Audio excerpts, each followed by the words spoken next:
The reform movements of 19th century in the realm of religion fall under two broad categories. Reformist movements like the Brahma Samaj, the Pratna Samaj and the Aligarh movement, and the revivalist movements such as the Arya Samaj, the Ramakrishna Mission and the Deoband movement. There were also attempts to challenge the oppressive social structure by Jyotifa Phule in Pune, Narayana Guru and Ayyankali in Kerala, and Ramalinga Adigal and Vaikunta Swamikal of Tamil Nadu. The two other notable social reformers of Tamil Nadu, Periyar EVR and Ayodhyadasan, are dealt with comprehensively in the unit chapter. Ram Mohan Roy was one of the earlier reformers influenced by Western ideas to initiate reforms. He was a great scholar, well versed in Sanskrit, Arabic, Persian and English apart from his knowledge in his mother tongue Bengali. Ram Mohan Roy was opposed to the meaningless religious ceremonies and all forms of pernicious social customs. Deeply concerned with the prevailing customs of sati, child marriage and polygamy, he published tracts against them and petitioned the government to legislate against it. He advocated the rights of widows to remarry. He wanted polygamy to end. His opinions were resisted fiercely by Orthodox Hindus. He appealed to the reason and humanity and the compassion of the people. He visited the crematorium of Calcutta to try and persuade the relatives of widows to give up their plan of self-immolation. His campaign played a key role in forcing the Governor General William Bentinck's legislation abolishing sati in 1829. Ram Mohan Roy condemned the subjugation of women and opposed the prevailing ideas that women were inferior to men. He strongly advocated education for women. He gave his full support for the introduction of English language and Western sciences in schools and colleges. Ram Mohan found in the Upanishads a new revelation of one infinite divine being, the eternal Brahma, while Hinduism, as he saw in the daily life around him, was a perversion of their teaching. Maharshi Debendranath Tagore. After the death of Ram Mohan Roy, Maharshi Debendranath Tagore, the poet Rabindranath Tagore's father, carried on the work. He laid down 4 articles of faith. First one, in the beginning there was nothing. The one supreme being alone existed who created the universe. Second, he alone is the God of truth, infinite wisdom, goodness and power, eternal, omnipresent, the one without second.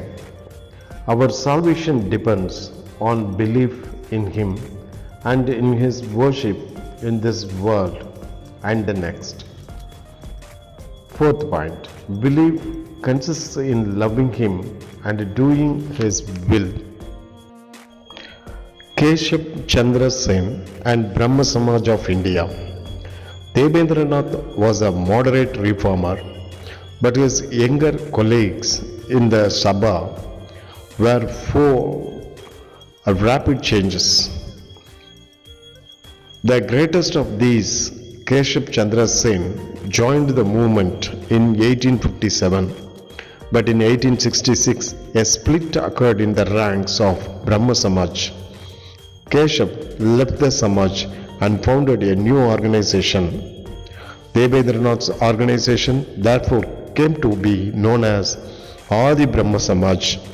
After Keshav had his 14-year-old daughter married to an Indian prince, in contravention of the Samaj's condemnation of child marriages, the opponents of child marriage left the Brahma Samaj of India and started the Sadharan Samaj. Ishwar Chandra Vidyasagar. Another outstanding reformer in Bengal was Ishwar Chandra Vidyasagar. While Ram Mohan Roy and others looked to Western rationalist ideas to reform society, Vidyasagar argued that the Hindu scriptures were progressive. He provided evidence from scriptures that there was no sanction for burning of widows or for the prohibition on the remarriage of widows.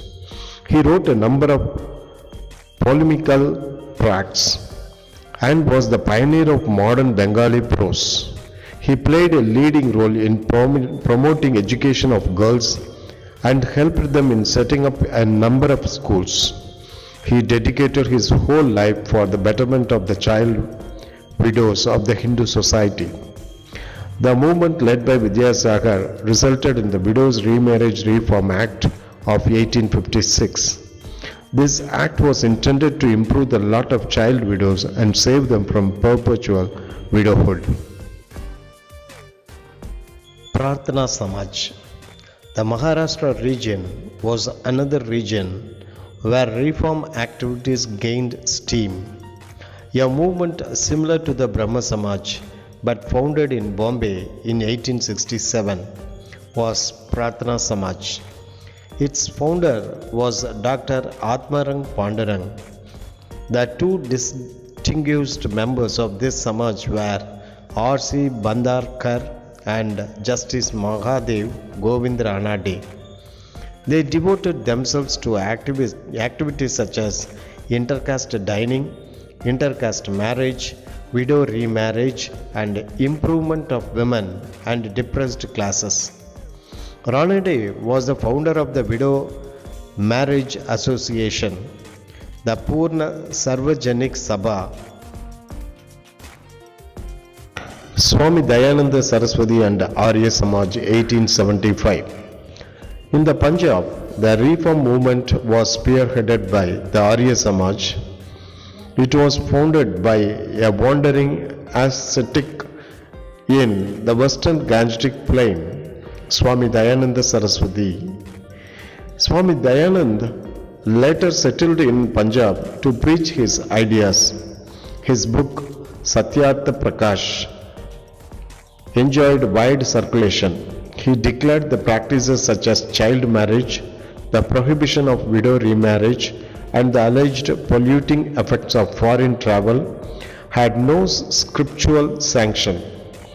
The positive principles enunciated by Dayananda were strict monotheism, condemnation of idolatry, and rejection of Brahman domination of ritual and social practices. He also rejected superstitious beliefs in Hinduism, and his cry was "Go back to Vedas." Ramakrishna Paramahamsa. Ramakrishna, a simple priest of Dakshineshwar Kali temple near Kolkata, emphasized the spiritual union with God through aesthetic practices such as singing bhajans.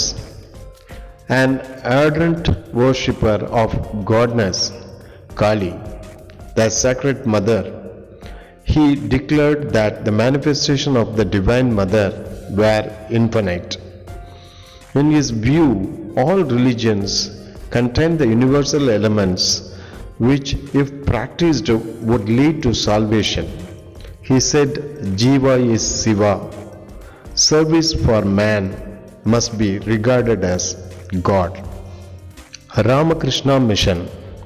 Ramakrishna's primary achievement was his ability to attract educated who were dissatisfied with the rational orientation of religious reform organizations such as the Brahma Samaj.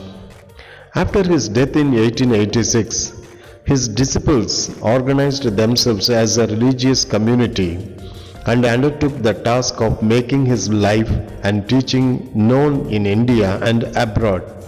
The chief spirit behind this task was Vivekananda.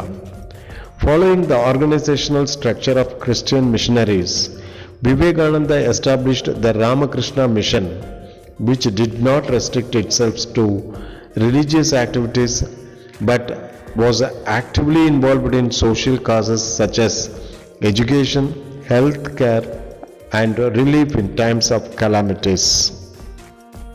Swami Vivekananda. Narendranath Datta, later known as Swami Vivekananda, was the prime follower of Ramakrishna Paramahamsa. An educated youth, he was drawn to Ramakrishna's message. Dissatisfied with conventional philosophical positions and practices, he advocated the practical Vedanta of service to humanity and attacked the tendency to defund every institution, simply emphasized a cultural nationalism and made a call to Indian youth to regenerate Hindu among Indians who felt inferior in relation to the materialistic achievements of the West. He became famous for his addresses on Hinduism at the 1893 World Congress of Religions in Chicago. Despite his fame, he was condemned by Orthodox Hindus for suggesting that the lower caste should be allowed to engage in the Hindu rituals from which they were traditionally excluded.